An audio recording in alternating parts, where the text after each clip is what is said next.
एक महत्त्वाची अपडेट कोल्हापूरमधून. कोल्हापूरची पंचगंगा नदी प्रदूषणाच्या विळख्यात सापडली आहे, कारण की कोल्हापूरची जीवनदायिनी पंचगंगा नदी मरणासन्न अवस्थेत असल्याचं पाहायला मिळतंय.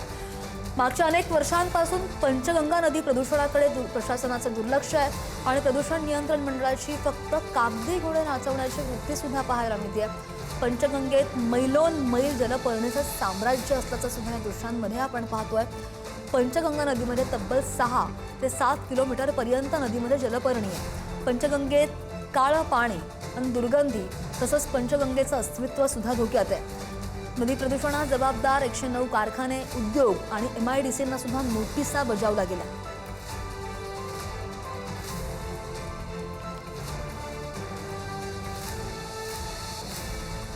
बातमी आहे कोल्हापूरमध्ये. कोल्हापूरची ही पंचगंगा नदी आपण पाहतो दृश्यांच्या माध्यमातून आणि ही नदी प्रदूषणाच्या विळख्यामध्ये सापडली आहे. 6 ते 7 किलोमीटर पर्यंत जलपर्णी पसरल्याचं पाहायला मिळतंय.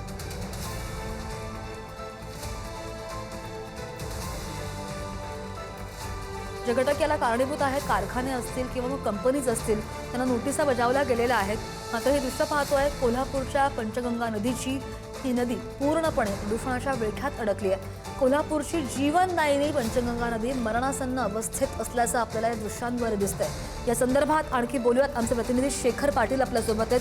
शेखर, सगळ्यात पहिलं तर 7 ते 8 किलोमीटरपर्यंत ही पसरलेली जलपर्णी आत्तापर्यंत दखल का घेतली नाही? नोटीस कोणत्या आशयाची बजावली गेली आहे? आणि तुमच्यासोबत जे ग्रामस्थ आहेत त्यांच्याशी सुद्धा आपण संवाद साधूया सविस्तर.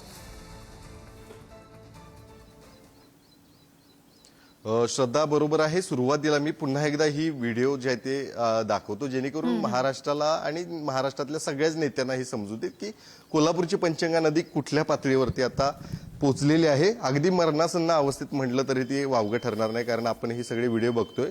कोल्हापुरातील शिरोळ तालुक्यात विशेष करून याचा फटका जो आहे तो मोठ्या प्रमाणात बसलेला आहे. ही जी जलपर्णी दिसते ही केवळ या ज्या ठिकाणी मी उभा आहे तिथपर्यंतच नाही, तर जवळपास 7 ते 8 किलोमीटरपर्यंत ही पसरलेली आहे. आणि अगदी काही भाग, हा जो भाग आपल्याला पाण्याचा दिसतोय तो याच लोकांनी, या ग्रामस्थांनी यातील जी जलपर्णी आहे ती काढून ठेवलेली आहे. आणि माझ्या बाजूला जर दूरपर्यंत जर बघितलं तर त्या ठिकाणी आपल्याला पंचगंगा नदीचं पात्र दिसेल, जे कुठपर्यंत जाऊन पोहोचलं. यावरूनच याची गंभीरता, दाहकता जी आहे ती समजेल. इथले नागरिक त्यांच्याशी सुरुवातीला बोलेल. आपण त्यांच्या हातामध्ये असलेली ही जलपर्णी पाहतोय. ही एक वेगळ्या प्रकारची जलपर्णी आहे आणि दुसरी देखील एक वेगळी जलपर्णी यावर्षी आली असं या नागरिकांचं मत आहे. मात्र ही जलपर्णीच या ठिकाणी गेल्या अनेक दिवसांपासून वाढताना दिसते. याला कारणच त्या ठिकाणी प्रदूषण जरी असलं तरी यामध्ये आणखीन कोणाचा काय हात आहे का, असं आपल्याला मगाशी तुम्ही शंका उपस्थित केली होती. काय नेमकं हे प्रदूषणाबद्दल आता तुमचं? प्रदूषण आता कसं आहे, पंचगंगा नदीचं प्रदूषण जे आहे ते आपण प्रत्येक वर्षी ही परिस्थिती आम्हाला येतेच. यावर्षी अगदी भयानक परिस्थिती आहे आणि आम्ही ज्या पद्धतीने शेताच्या पाणीच्या सिंचनासाठी काम करतोय, जीव अगदी मुठीत घेऊन काम करतोय. कारण हे जलपर्णीची वाढ तुम्ही बघू शकता. याच्यामध्ये सापांचा वावर आहे, मगरींचा वावर आहे, जे आपल्याला उघड्या डोळ्याने दिसत नाही. शेतकरी काम करायला जातो आणि अचानक हमले होतात आणि त्याच्यामध्ये जीव गमावा लागतोय.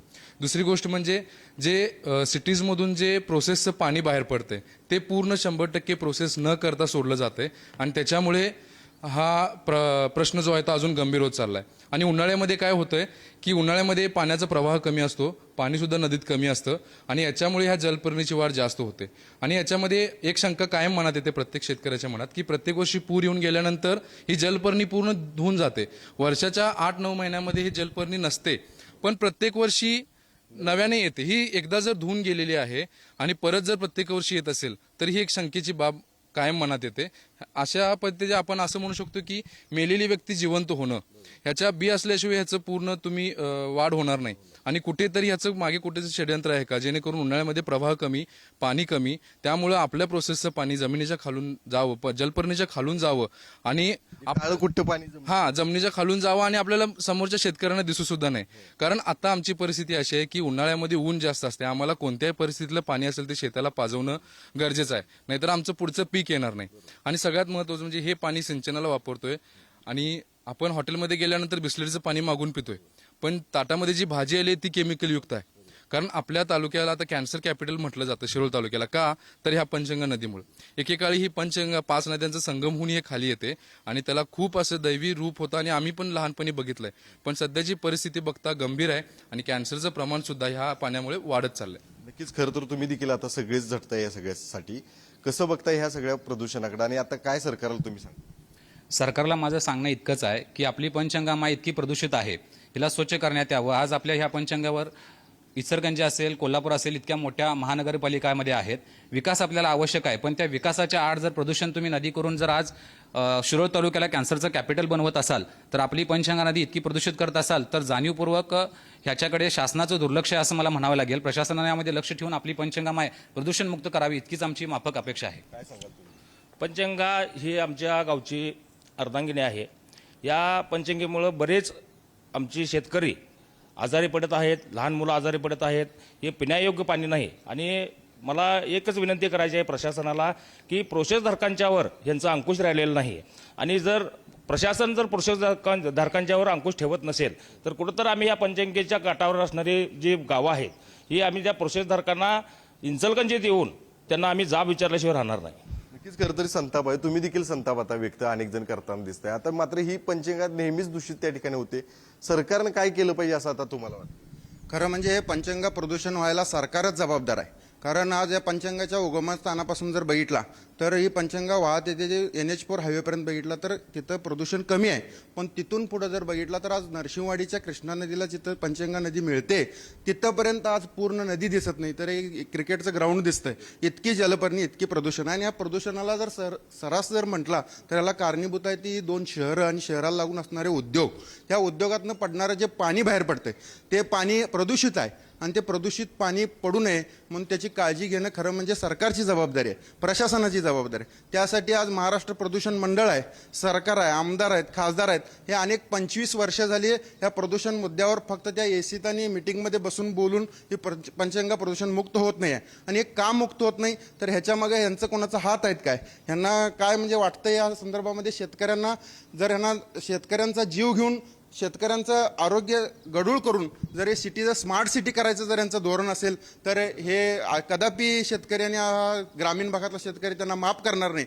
कारण आज स्मार्ट सिटी म्हणायचं आणि कोल्हापूर आणि इचलकरंजीपासून येणारं जे नदी आहे ती अतिशय तुम्ही बघताय, आता लाईव्ह बघताय. आणि तुम्ही याची जर दखल घेतला आणि प्रशासनानं जर याची दखल घेतली तर हे नक्की प्रदूषण मुक्त ही नदी होऊ शकते. खरं तर श्रद्धा मी तेच सांगणार, कारण हे जे नेत्यांबद्दल उल्लेख करत होते या नेत्यांचे देखील अनेक कारखाने जे आहेत ते कोल्हापुरात पाहायला मिळतात, शहरात आणि जिल्ह्यामध्ये पाहायला मिळतात.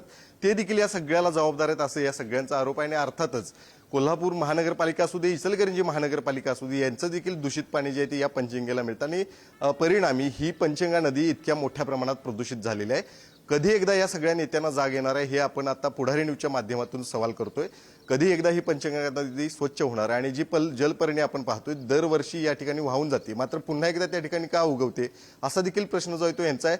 यामागे काही षडयंत्र आहे का हा देखील सवाल या सगळ्यांनी उपस्थित केला. त्यामुळे निश्चितच या सगळ्याच प्रश्नांच्या अनुषंगाने आता सरकार कशा पद्धतीने हा गंभीर प्रश्न सोडवणार आहे, पंचगंगा नदी कधी दूषित मुक्त त्या ठिकाणी करणार आहे हे पाहणं गरजेचं आहे. नाही, बरोबर आहे शेखर. मला असं वाटतं की या नागरिकांची मागणी तर रास्तच आहे, मात्र जे घटक आहेत त्याला कारणीभूत ठरणार आहे, कारण की असा थेट परिणाम आरोग्यावर होणार आहे. जे घटक आहेत त्यांना नोटिसा बजावल्या गेलेल्या आहेत, कंपनीज असतील किंवा कारखाने असतील, शासनानं दखल घेऊन बदल घडावा हीच अपेक्षा. धन्यवाद शेखर दिलेल्या सविस्तर माहितीसाठी.